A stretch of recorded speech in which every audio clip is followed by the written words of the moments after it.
Halo, jumpa lagi di Oncu Farm. Apa kabar teman-teman semua? Semoga sehat ya dan peternakannya tetap maju. Hari ini saya mau sharing-sharing lagi tentang peternakan ayam kampung. Saya akan berbagi 5 strategi agar kita bisa sukses ternak ayam kampung. Karena dalam beternak ayam kampung ini kelihatannya mudah ya, tapi ketika dijalani ada susahnya juga. Walaupun ada mudahnya, susahnya tetap ada. Oleh karena itu, teman-teman harus paham dulu mulai dari mana ternak ayam kampung, bagaimana proses menjalaninya, dan bagaimana proses akhirnya. Itu harus benar-benar dipahami dulu sebelum teman-teman memutuskan untuk nyemplung ke dalam peternakan ayam kampung ini. Jangan sampai nanti ketika teman-teman tanpa pertimbangan yang matang, tiba-tiba memutuskan untuk ternak ayam kampung, dan di tengah jalan ternyata banyak kendala, akhirnya menyerah, mengeluh, dan akhirnya rugi teman-teman. Kan sayang duitnya, sayang juga ayamnya, yang kebanyakan mati karena tidak terurus dengan baik. Nah, oleh karena itu, saya mau berbagi bagaimana tips atau strategi agar bisnis peternakan ayam kampung bisa berjalan dengan lancar ya. Untuk awal-awal kita tidak usah memikirkan untung yang berjuta-juta dulu, tapi kita pikirkan bagaimana peternakannya bisa berjalan dulu. Ketika sudah berjalan nanti, sudah berjalan normal, sudah siklusnya bagus, barulah kita bicara tentang untung. Oke, agar kita sukses dalam beternak ayam kampung, banyak hal yang harus kita perhatikan teman-teman. Yang pertama, strategi dari saya itu, kita harus berani mencoba memulai beternak ayam kampung dari yang kecil dulu. Misalnya, kalau teman-teman mau beternak DOC, kalau mau mengembangkan DOC-nya ya, teman-teman bisa memulai dengan 10 ekor indukan atau 20 ekor indukan saja.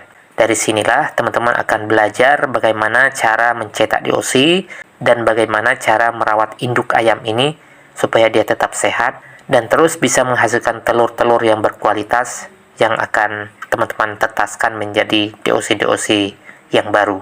Untuk awal-awal jangan berani untuk memelihara langsung 100 indukan.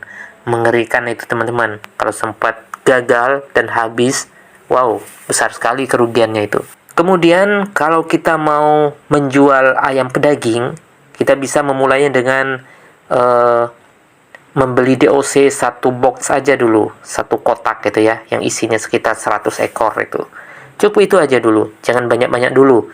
Dari sinilah teman-teman akan belajar bagaimana caranya merawat anak-anak ayam ini, bagaimana mengatasi ketika mereka sakit, bagaimana menghindari supaya tidak terjadi kematian massal, karena ini akan menyebabkan usaha teman-teman akan rugi total kalau hal ini tidak diperhatikan dengan benar-benar. Jika sampai usia panen, 100 ekor ayam ini bisa selamat dan bisa panen semua dengan bobot yang hampir sama, itu berarti teman-teman sudah sukses mendapatkan ilmu dalam peternakan ayam kampung ini.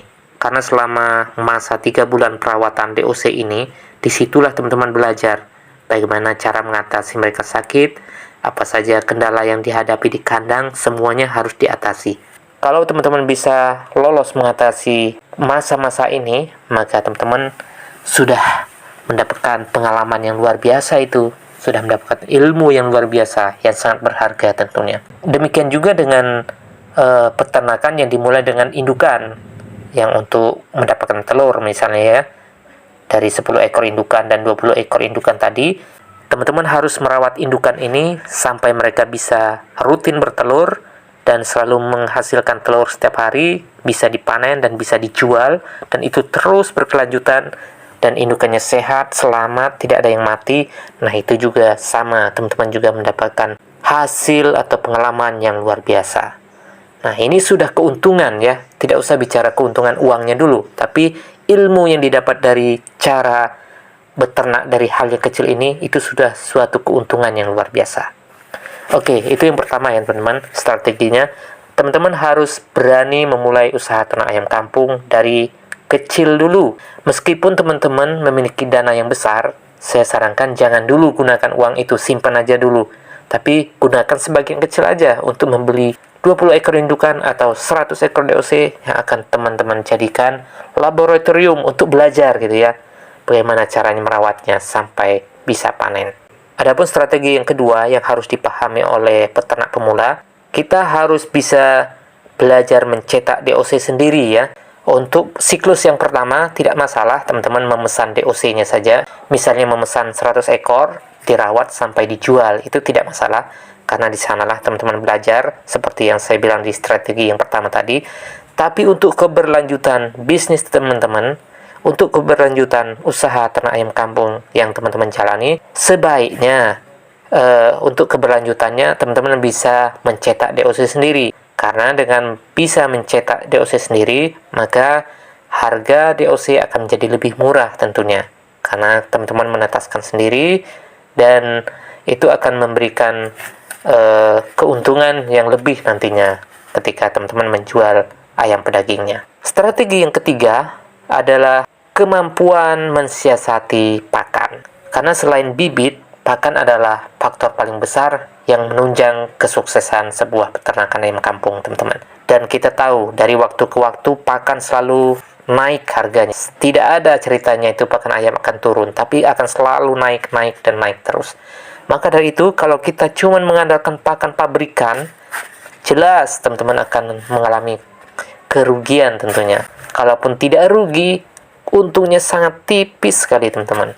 Tidak akan bisa menyokong peternakan teman-teman untuk bisa sukses ke depannya. Maka dari itu, teman-teman harus sanggup atau harus bisa mensiasati pakan ini. Bagaimana caranya? Harus kreatif. Misalnya kalau jagung harganya mahal, kita bisa ganti dengan pakan yang lain. Bisa dengan mie yang upkir, bisa dengan sayur-sayuran, bisa dengan singkong. Singkong kan murah juga harganya tuh. Itu bisa diracik, jadikan pakan gitu ya, dari singkong diolah. Itu akan menekan harga tentunya. Kita juga bisa mencari bahan-bahan alami untuk tambahan pakannya. Misalnya dengan membudidayakan azolla, lemna SP, atau enceng gondok. Itu bisa dimanfaatkan untuk pakan ayam. Tinggal nanti dicampurkan dengan bahan-bahan lain. Misalnya dicampur dengan dedak, dicampur konsentrat, dan dicampur bahan-bahan lainnya yang bagus untuk pertumbuhan ayam. Nah, dengan cara seperti ini, kita bisa menekan harga pakan, teman-teman. Kalau harga pakan sudah bisa kita tekan, dari sanalah nanti kita akan mendapatkan keuntungannya. Oke, yang selanjutnya, kita harus bisa mengatur siklus jual ya. Itu baik itu untuk siklus jual ayamnya, jual pedagingnya, ataupun siklus jual telurnya. Untuk ayamnya, misalnya dalam 1 minggu kita harus bisa menjual sekian ekor ayam, misalnya 10 ekor ayam gitu ya. Hasil jualannya itu kita kembalikan lagi ke kandang, yaitu untuk pembelian obat-obatan dan juga pakan. Jadi kita tidak mengambil uang lagi dari dompet kita, tapi cukup dengan menjual ayam, uangnya dijadikan untuk uang pembelian pakan dan obat-obatannya. Selain menjual ayam, juga menjual telur, karena telur kan setiap hari bertelur nih. Jadi setiap hari diambil, dikumpulin, ya paling tidak 1 minggu sekali lah dijual setiap minggunya gitu ya. Kan lumayan juga tuh, kalau pemain punya 20 ekor indukan, dalam sehari minimal dapat 15 telur kan. Kalau 15 kali 1 minggu, lumayan juga kan uangnya. Dan itu dijual, kemudian dijadikan untuk modal lagi, untuk beli pakan. Jika siklus ini bisa dijaga, maka teman-teman sudah bisa mempertahankan usaha teman-teman untuk tetap bisa bertahan ya, tanpa harus menambah modal lagi. Jadi ayamnya sudah bisa menghasilkan uang sendiri untuk menghidupi diri mereka sendiri. Nah, kemudian yang keempat adalah menciptakan pasar yang potensial. Nah, ini sangat penting teman-teman. Akhir dari tujuan kita ternak ayam adalah untuk mendapatkan untung ya. Ini kita baru bicara untung. Nah, untuk bisa mendapat untung, kita harus memiliki pasar tentunya. Pasar yang bisa menampung ayam dan telur-telur ayam kita. Bagaimana caranya? Caranya banyak teman-teman. Kita bisa menawarkan ayam dan telur itu ke tetangga-tetangga, ke teman-teman kita. Bisa dengan memanfaatkan media sosial, Facebook, WhatsApp, YouTube, Instagram, dan lain sebagainya. Bisa dimanfaatkan semua untuk memasarkan ayam kita. Jadi pasar itu sangat luas ya. Tidak harus kita berangkat ke pasar membawa telur, membawa ayam. Tidak. Itu bisa salah satunya. Tapi selain itu juga tersedia pasar yang luas di luar pasar itu sendiri.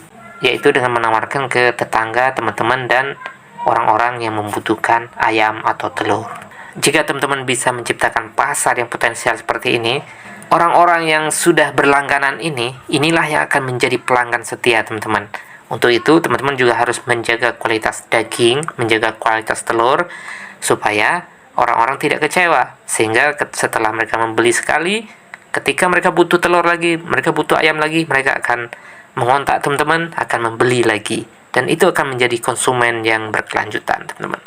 Nah, jika kelima strategi ini bisa teman-teman lakukan dan sukses menjalankannya, ini akan menjadi modal awal kesuksesan teman-teman dalam mengembangkan usaha peternakan ayam kampung.